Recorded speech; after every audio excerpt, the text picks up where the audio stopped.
Welcome to this episode of Wanderlust Solo Women Travel Unscripted. Real women, real stories, real journeys, and no filter. Join Gina, your host, to share the experiences and stories of solo female travelers and advocates from all over the world, with a mission to empower women of all ages, backgrounds, and life stages to embrace solo female travel with confidence and enthusiasm, while being authentic and real, unscripted. Confronting the challenges and apprehensions many women face when considering solo adventures, providing inspiration to break through those barriers. Sharing how life transitions, loss, and trauma can lead to amazing experiences, rediscovery, and life journeys. The good, the bad, and the ugly of authentic and honest travel. So let's throw out the script, get comfy, and jump right into this episode. Our guest for this episode is Claire Goad. She is a Reiki master, cacao facilitator, energy worker and retreat facilitator in New Zealand and Bali. Her family are in the travel industry and are avid travellers and seekers. Claire travels to go in search of ceremony, ritual and beauty. In this episode, we'll dive into how to choose the right retreat for you and how to step out of your comfort zone and to embrace transformational experiences in travel. So let's dive in and let's go. Hi everyone, and thanks for tuning back into Wanderlust Solo Women Travel Unscripted, the podcast for solo female travellers. And I'm so excited to have our guest Claire. As in the little bit of the bio, Claire is a retreat facilitator, and if you've been following us along, we also did a little snippet when we were both back in Bali. So Claire, it's so good to have you here. Oh, it's an absolute pleasure. Thank you, Gina, for having me. Yeah. Back in New Zealand now. Last time we met up, it was in Bali, so we were on a beautiful beach. So it's a little bit different this time around, isn't it? Yes, with the rain and the wind. Yeah. But Claire's going to be delving into all about if you're thinking about going on retreat, and you're a little bit nervous or apprehensive about ways you can navigate that, and from her experience as a retreat facilitator. But she also has lots of other knowledge also about her stories as a solo female traveller herself. So from that, we always start each episode with our Pass the Parcel question, which a guest asks the next guest. So our question to you from our previous guest, what was the moment you realised travel was changing you? Okay, I've had a think about this question, and I was thinking, when did it change me for the first time? Because there's two major times in my life where it really had an effect on me. And I think it was when I was 23 years of age and I was setting off on a round the world trip with my partner at the time. And prior to that, being English, and my parents, I was very grateful for this. They took my brother and I around Europe. When you live in England, you go to Spain, you go to Menorca. We went to France, went to the Vosges Mountains in Switzerland, and we did a little bit of kind of holidaying as young children around Europe. So I became very accustomed to Europe and went to Greece as well. And we had German exchange students in my towns. I was used to Germany, and I was used to the German language because we learned it at school, and used to France, the French language. Europe was kind of like my comfort zone when I was young. And so I knew a little bit about it.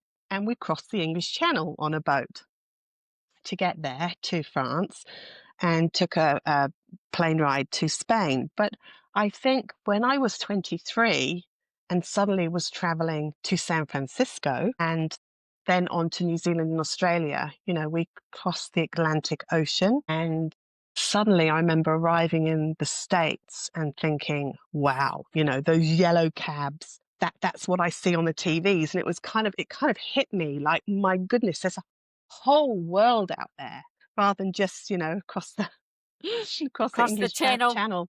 Yeah, it really did blow my mind. And I spent 6 months in California working. I worked on a horse ranch in the Napa Valley because I've always ridden horses. And then we went on to New Zealand and then Australia. Hence why I'm back in New Zealand, because of that early connection, the love of the Southern Hemisphere.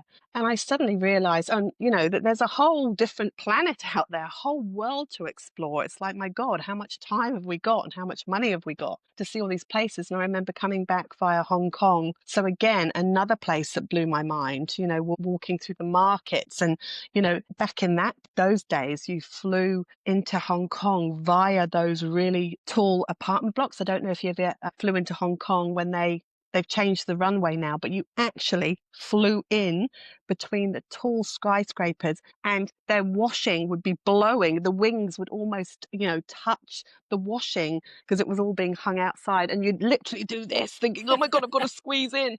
It was horrifying. And it was like you could see the whites of these people's eyes in their apartments. It was like, it was just, all I can describe as mind blowing. And I think that really changed me at the age of 23. I was thinking, goodness me, Europe is tiny. There is a whole world. Yeah. And like I said, it just kind of grew my curiosity for travel. And then obviously, I emigrated, and I've traveled a lot around the world with my children, and emigrated here in New Zealand and Australia in 2000. So lived in the Southern Hemisphere for 25 years. And it was really then, I think, another big, massive change for me was when I was 49. And that leads into another story of going to Bali on my own. Yeah. And I think at that age, having grown up with children, traveled, and when I was traveling I was just enjoying the food and enjoying the cathedrals and the different architecture. At 49, when I went to Bali, I really started to tune in to that country's rituals, that country's ceremonies, that country's religion. I got to know the gods and goddesses, and I really did kind of dive deep into their culture. And I think, that really has had an impact on me now, and has really changed the course of my life with how I hold space for women with ritual and ceremony. Yeah. So I think there was those two occasions. So yeah, being quite young at 23, and crossing the Atlantic, and realizing, wow, America, Big wide world. big wide world, doing Route 66 and all of that sort of thing. And and then, later on in life, having an experience in Bali that profoundly changed me. Yeah.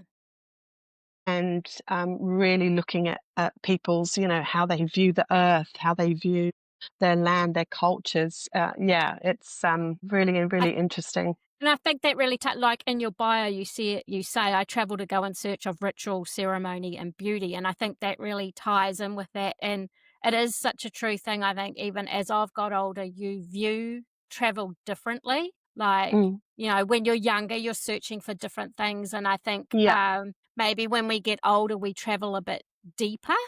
yeah, Or yeah, yeah, well, some people do. I like to think, you really want to experience a place on a deeper level. And I think like for you and for me, Bali, for example, when you go there and search for that, a lot of people mm, go there and don't see that. But yes, it's when you have that calling. And I suppose that sort of leads into sort of our conversation we're going to have about, for women out there that are thinking of wanting to go on a retreat or something like this, it can be a little bit daunting. A lot of people worry about, fitting in, or if they're going to be liked, and, all these other anxieties come in. With you being a retreat facilitator, and, you've run numerous retreats in Bali now and day retreats also here in New Zealand. What are some of your experiences with hosting women, and what are some, tips or advice you could give women to make them feel, that they can take that step to try and,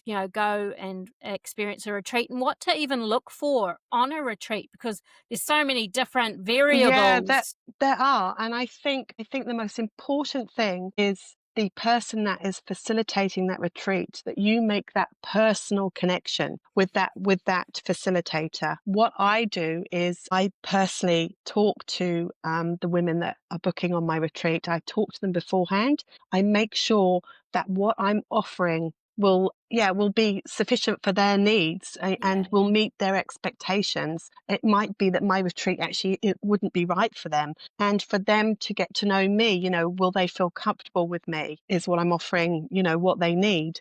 And I think that's a really good thing to do first. Is I notice that a lot of websites have a book now. When you go on their page and they have this little box saying book now, and you press it and you pay, put your visa. And I don't know, I'm a little bit uncomfortable. I'm not putting anybody down that does that, but I just feel personally, if you're flying a long way to another country, you really do need to have a chat with the facilitator first. And what I do sometimes is, if they're in my locality, I'll go and meet them for coffee. And really, because I love face to face, I love working face to face. And that's why I love meeting you in Bali, Gina. And so you get a chance to really feel their energy, make sure you're vibing with each other. And also, as a facilitator, that you're checking that person out as well, Yeah. who's flying all that way.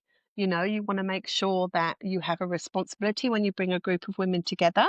And I think it works both ways, to be honest, that both, is a good fit for one another. And then if you feel comfortable going forward from that, then you really have to walk with faith and trust, you know? Um, and I always think, people say to me, "Oh, Claire, goodness me, have you ever had not a very nice Yeah. experience with one of the I women, or get is it?" that too. Yeah. Yeah. And I can honestly put my hand on my heart and say, no, I haven't, because they have all been amazing. And if there has been a little bit of perhaps tension or something, it's almost like it was meant to happen, and they were meant to have that conversation, or meant to hear something that perhaps rubbed them up the wrong way, but made them look at themselves. And it's Mm. always been perfect, really. And I haven't had any issues. And in fact, the women have gone on to be really good friends, and we have reunions. And I think you do too, Gina. Yeah. And I think that's testimony to all the women, that they put their hand up, they come out of their comfort zone and they do this. And I think that coming out of your comfort zone is the thing. Facing your biggest fear is, oh my goodness, no, what's this going to be like? Am Yeah. I going to be liked? Am I going to feel included? And I think really sometimes you just have to take that leap of faith and do it, because Yeah. there lies the gold outside of your 100. comfort zone, and you might be missing out on amazing connections and amazing friendships. And I always provide a space as well for women, so they can get away from the group if they need to. It's so Sometimes important. Yeah. some people are introverts, and although they like some company, they need time on their own. I certainly do. I like to remove myself at some point and just take an hour out. That's just how I have to operate, and I provide that for the women. So there's always a second lounge, there's Yeah. always somewhere, a big villa where they can escape and have some time to themselves, and then come back to the group when they're ready. And I say to the women, let's all respect each other's space. And I think that's why, it works quite well. Yeah, I think you really touched on something really important there, is reaching out to, whether it's a retreat or a tour, reaching out to the person, the facilitator taking it, because especially if you're a little bit anxious about travel or traveling in a group, I think it's really, really important to have that personal connection. And like you said, making sure not only that that experience is a right fit for you, but you're a right fit for the experience. Because I always say it's a team effort. When I have my groups, and I'm sure you Yeah, do too, I can only do so much. And if you go on a tour, the guide can only do so much. At the end of the day, it's the group dynamic that makes the experience what it is. So absolutely. that's so, so important. And when you're researching anything, I highly recommend exactly what Claire said, is reaching out and getting someone personal to talk to, and make sure you are a right fit. And don't feel afraid to actually do that and Mm. reach out, hey? Yeah, absolutely. And another thing I do, which I has worked really well for my groups, I'm lucky that majority of the women that come on my retreats, particularly to Bali, local or live in the Island, or Yeah. just north of Auckland, or just south of Auckland. So what I do is, probably around a month before, or month and a half before, we meet in a cafe or somewhere that's equidistant for everybody, and we have lunch. And then the women have met each other Yeah. beforehand. Icebreaker. Yeah, icebreaker. And then they can exchange numbers, and, oh, I can pick you up on the way to the airport. I live just around the corner from you. We'll go Yeah. together. And you've already created this, within the women, and they they arrive at the airport and they're chatting as they come through arrivals because they've, had a chance to meet Yeah. beforehand, met at the airport, had a glass of wine or whatever, coffee or whatever. And yeah, already they're at ease Yeah. And that's as so they've important. landed. And I think that's really important. So I always do that. That's always my top priority. And if someone is coming, I've had a couple of women come from Australia, I normally get them on a Zoom call. Yeah. So we do a Zoom, excuse me. I've just recovered from COVID. So Yes, poor Claire's come on and yeah, her hour of dire sickness to join us. So I'm very grateful sorry. about And that. if I stumbled in my words when we started, it's because my COVID brain is like, That's so 100% forgive me if fine. I didn't get my words out correctly. So where was I? Oh, my brain. A Yes, woman so we coming have on a the Zoom. plane. Yes, so if there's women from overseas or live in the South Island and couldn't come up, then we always have a Zoom to Yeah. include them, and then we still have the physical meeting with the others, Yeah. so that woman hasn't felt excluded or left out. You know, it's so lovely to communicate like this, isn't it? You can, 100%. you can There's get so a many tools out there now at our yeah, disposal to be able absolutely. to Yeah. connect virtually Yeah. before the actual thing if you need to. Yes. So I would say to any woman listening to this who's like, really want to do a retreat and I'm really scared because I don't know anybody. You want a facilitator that does that picks up the phone, that says, hey, I'll come meet you for a coffee.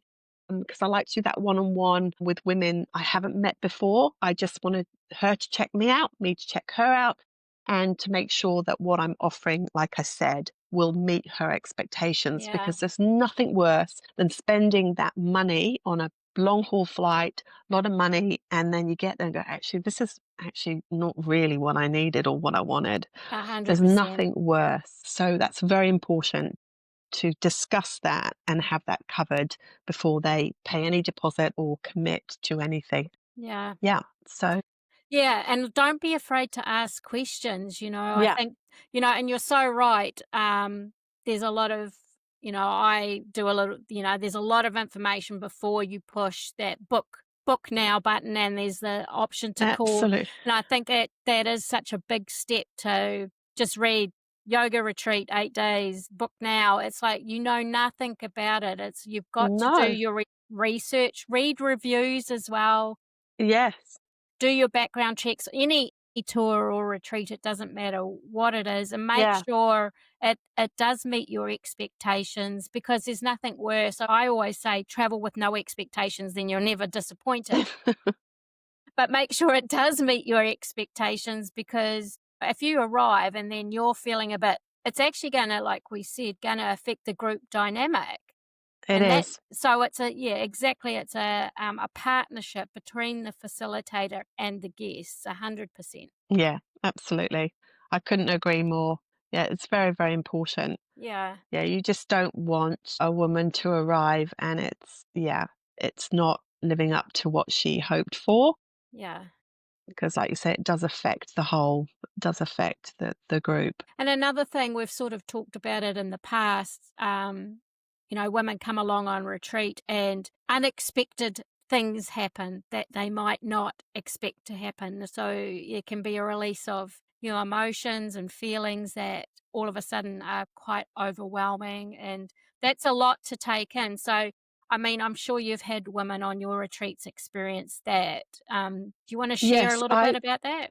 yes, I will. I've had one experience on a weekend retreat in New Zealand, and I've had two women on two separate retreats in Bali. And they said to me, these women were like, I really need this. There's a lot going on in my life. One of them was grieving, um, and was working and kept herself very, very, very busy. And what happens when we stop and we close our eyes and we breathe and we go into a guided meditation, that's when things start to arise. And no, I'm feeling, oh my God, I'm feeling this. I'm feeling, oh, I don't want to feel this. I don't want to feel this. And you don't want to be in that space. You want to get up, you want to move, you want to just go shopping, you want to do whatever just to stop this feeling. And sometimes it's painful, to feel what's coming up. And in the retreat, we have time to sit still and breathe because we're shifting, we're moving some stuff, we're getting rid of what no longer serves us.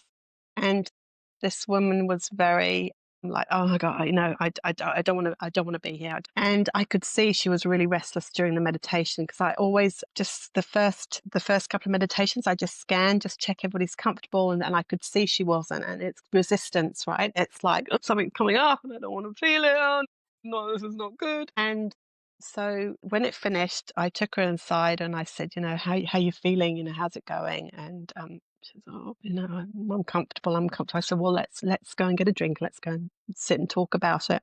And she said, I really can't be here. I really don't want to do this. I don't want to do this. And I said, okay. I said, absolutely. I said, this is your choice. You can do whatever you want. I said, can you give me till tomorrow? Just stay for the rest of the day, stay tonight. And I said, no, do a little private Reiki session. We'll do something with you, but just give me till tomorrow morning. Absolutely. And I said, then you can book your flight. You can go. And I think by me even saying that made her feel better, that she could leave. And we had this session, and I won't go into it because it's personal, but it was incredible. And it all came to the surface, all came out. It was incredible. And then that evening she was laughing and joking over dinner. And I said to her, so just come to the morning session in the morning. I said, you don't even have to lie down or, I said, just come and sit and be in the space. And she came and she lay down and she went into the most beautiful meditation. And I could see she was really settled and really going in deep. And I said to her, how are you feeling? Because we can sort that flight out. She says, no, I'm stopping.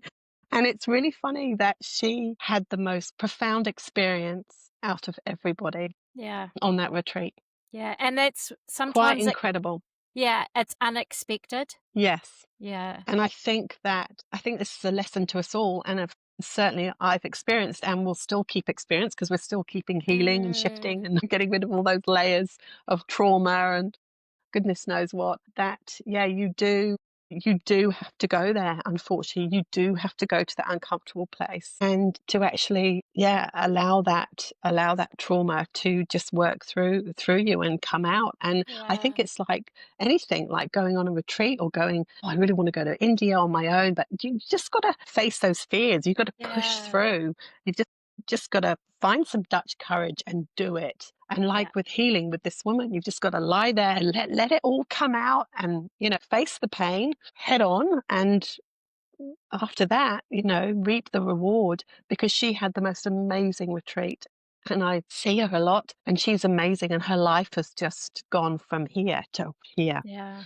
Yeah, it's And been quite profound. And that's an amazing thing that, travel, even whether it's to a retreat or a tour or a holiday, it can take you right out of your comfort zone and make you face things that, you maybe didn't want to. And like you said, it takes you out of your busy life. And sometimes, yes, we use busyness to detract from other things that we're thinking about. So that time to sort of pause, lets things bubble. So it's not a bad thing. So I think that's the other thing. It needs to be embraced that there are going to be some uncomfortable moments sometimes, but to Yes. embrace them as growth and, that you will come out the other side. Exactly. And I think that on these retreats, when women show their vulnerability and expose their biggest fears and what's happening with them on a real personal level,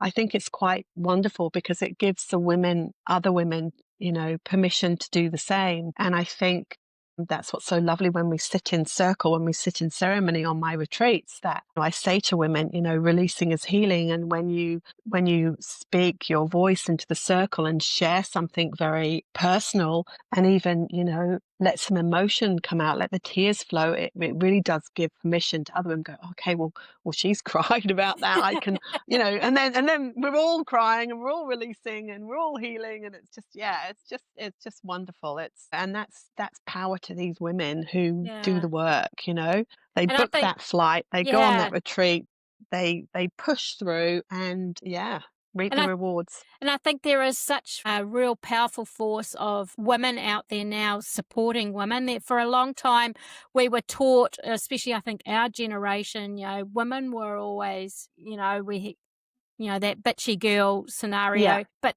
now we're sort of learning that we can all support each other, that not everyone's out to stab us in the back and be the No. mean girl or anything, and that there is an amazing community of supportive women out there that have each other's back. And I think that's where the retreat space really comes into its own. Yeah, and I think I mentioned to you what I find really quite beautiful is obviously we have wonderful morning meditation sessions and we're sharing within that circle, but it's the conversations over breakfast and dinner that are the absolute pot of gold.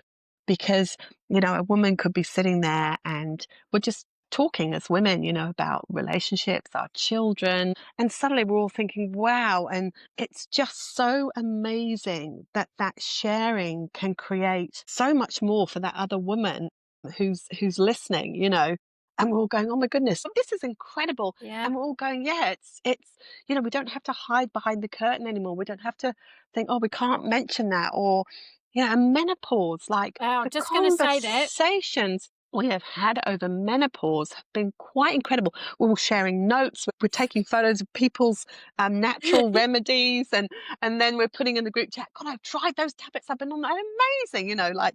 And it's so wonderful because again, we don't talk about the menopause a lot. And I mean, I could talk about it all night to you right now. That's another Luckily, episode. yeah, luckily I'm on the other side, but it yeah, it's hard. It's Yeah. hard. And also you're normally going through it when you're dealing with elderly parents as well. And then, trying to hold your family, you're supporting your family, and then you've got your elderly parents, and then you're going through menopause yourself and just life in general. It's a shit show. It's couldn't come at a worse time. It's like, oh, my kids are growing and now I've got a bit, and then, you've got your elderly parents to deal with if you're lucky enough, if your parents have lived that long, and then you've got menopause, like, oh my goodness me. Yeah, so it's really wonderful to have those really open discussions, and they happen when you're relaxed, Yeah. right? When you're sitting back, you've had a nice day, you've probably had a, lovely massage, and you're just sitting there at the end of the day, with beautiful food cooked and prepared for you, and you've probably just come out of the swimming pool and you're sitting there at the table and you just have this really lovely relaxed conversation, and the conversation flows, and yeah, and you get some real great insights Oh my God, into yes. what other women are going through, which is probably something you haven't voiced to someone else potentially. And you can actually go, oh my goodness, yeah, I've experienced that, or I'm feeling that, or Yeah. yeah, I would love that information. Can you share me that person's number and I'll go and see them? It's just wonderful. Yeah. Yeah, well, some of them I can't repeat. Well, I probably can, but some of the conversations we've had around the table or around the fire um, have been amazing. And it's been exactly what you said. As soon as one person opens up about one thing, it's like this dam breaks and they go, Yeah. oh my God, I've experienced that, or I can give you this tool or Yeah. recommend this thing. And I've been going through that, Yeah. because sometimes we deal with all this stuff alone. Yeah, we We do. have friends and family and that, but sometimes we're very much dealing with it alone. So Yeah. when you hear that you're not the only person feeling these things, and I think being honest and saying Mm, that sometimes it's not okay, that you do feel shitty and you do feel angry, and yeah. allowing space to own those feelings as well. Yeah. And be honest about things. And that's a great space for it. Yeah. And we've had some amazing conversations, and sometimes it's just lovely to sit back as the facilitator. You sit back around this table and there's a woman that's particularly quiet and quite shy, and then you've got one woman talking about sex, and the quiet woman's going, oh, Oh my I'm such God, a I prude. know. And we're just sitting back, and it's just so joyous, because then the quieter woman is coming in and like, really? And Oh, it's just yeah, I great. know exactly what you mean. Yeah. And we're all laughing, and and the prudes on the table, like, but it's just so great. And we all I don't know, we're kind of yin to each other's yang, Yeah. you know, like it's just so great. And the ebb and flow of the conversation and talking about things that sometimes we're uncomfortable about talking about, but then someone else is so comfortable. And you sit back and think, God, I'm so envious of your confidence. You think, God, you're such a goddess, you're so kick-ass. And we're all like, wow, we're all encouraging each Yeah. other and going, wow. And we can all, I think, as women, we can all see a little bit of each of us in each other. Yeah. And I think on a retreat, we all bring something out of one another that perhaps has been a little bit dormant or hidden. Yeah. Because sometimes by the end of my retreats, the women are jumping in the pool in the evening topless and we're all dancing to Barry White. And it's just like fantastic. And we don't drink on my retreats, but you don't need alcohol. We're all like high on No. life. Yeah. And, it's just great. And sometimes the women that wouldn't necessarily dance or, are up there and they're shimmy, it's just amazing what these retreats or coming together as women can bring out of you Yeah. that's totally unexpected. And like I say, an absolute joy to witness. Absolute joy to witness. I love that. And it's a lovely way to sort of round off this episode too, because I think you've explained perfectly, what you can experience if you do take that leap. And I think that's, a really important thing is taking that leap. You got to take that step into the unknown first and the rest will follow. Yeah. And I think, like you say, walk in faith and trust. Do your homework first and then take that leap of faith. Book that ticket, get on that Yeah. plane because it can transform. Well, it's transformed my life. Yeah. So I speak from personal experience. No, that's awesome. And I really love, hearing your point of view and just leading on from that. We always have, like we started with our signature pass the parcel question. So it's a nice lead on to the next episode. So what would you like to ask our next guest? What's your question that you're going to propose to Yeah, I'd them? like to ask them, is there a country or countries that they've traveled to that when they've got there, they've gone, I know this place. I Yeah. think I've been here before because I know I had I quite a few love experiences. that because That kind of deja vu. yeah, Yeah. I've had that in a few places where you feel actually very much at home. That's Yeah. the other feeling that you get, like, Yes. yeah. Like it's a coming home. There's 4 countries that I've had that in. Where are they? When I emigrated here, Yeah. because that was a massive intuitive pull. So yeah, felt like this is home. When I went to South America, when I went to Peru, actually the Sacred Valley felt really like I'd been there before. India, Mm. particularly the Golden Temple in Amritsar, absolutely had a full blown. I don't really want to get into it now, but probably haven't got time. But past life, I had a full on past life experience. Going into the temple at Amritsar, and then Bali, Yeah. every time it's like my second home. It's I just have to go back year after year after year. And India is calling me again and I will go. I just don't know when, but it's definitely I have to go back to Well, India. hit me up because I'd love to go too. Do you want to come with me? I'll come with you. You have to wear a sari. I've got one. I had a guest actually give me one. And Fantastic. it's gorgeous, but I have no idea how to put it on. Oh, they're amazing. And I wore mine all the time. And I Yeah. tell you what, everybody said to me, God, weren't you hot? It was the most coolest thing ever. And all the Indian men and women they all wanted photos with me and they loved it. I wasn't taking the mickey. I was wearing it out of respect Yeah. and also because they are so beautiful. And they just, thought it was wonderful. Everybody thought it was so wonderful. So, I think you and I need to go to India. Yeah, there we go. That's another conversation. So our fun quick fire round. So I'm just going to ask you just whatever comes to the top of your head. It's just a bit of fun. So worst thing you've eaten when traveling? Goodness me, I have to think about this one. Yes, guinea pig on a stick. On a stick, that's even better. No, but on a stick. Yeah, I'm sorry if there's That's all right. any vegetarians listening. No, they put them on a stick and oh my goodness. Anyway, yes. That's so funny.